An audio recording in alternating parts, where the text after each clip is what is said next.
In Matthew chapter 24, verse 4 to 8, the Bible says in Matthew chapter 24, verse 4 to 8, and Jesus answered and said unto them, Take heed that no man deceive you. For many shall come in my name, saying, I am Christ, and shall deceive many. And ye shall hear of wars and rumors of wars.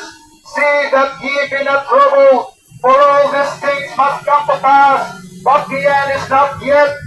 For nation shall rise against nation, and kingdom against kingdom, and there shall be famines, and pestilences, and earthquakes in diverse places.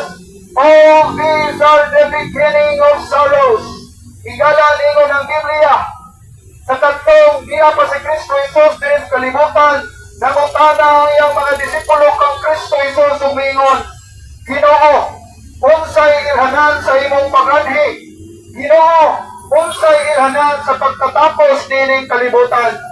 Og nitubag si Kristo Jesus sa iyang mga tinun-an umingon, moabot ang panahon nga daghang mga tawo mangingilad sa dili pa motapos ang kalibutan, sa dili pa mo balik si Kristo Jesus, daghang mangingilad higala nga naman, daghang mga tao mo gamit sa ngalan nga Kristo, kuya sila pagpuli ni Kristo, daghang mudalaw mo gamit sa ngalan nga Kristo, pero ayaw ka mo pagtuwa na higala, mangingilad na sila. Muna gingon sa itong Ginoong Kristo sa Matthew chapter 24, verse 4 to 8, makadungog ka mo gumungihon sa mga gubat, batok nasod, kingharian, batok kingharian, adunay mga kagutom, mga krisis, mga sakit, mga lain-laing mga sakit, mga lain-laing linog sa bisan asang dapit, o ingon ang atong Ginoong Kristo, dili pa ni mao ang katapusan, nagsukot pa lamang kini.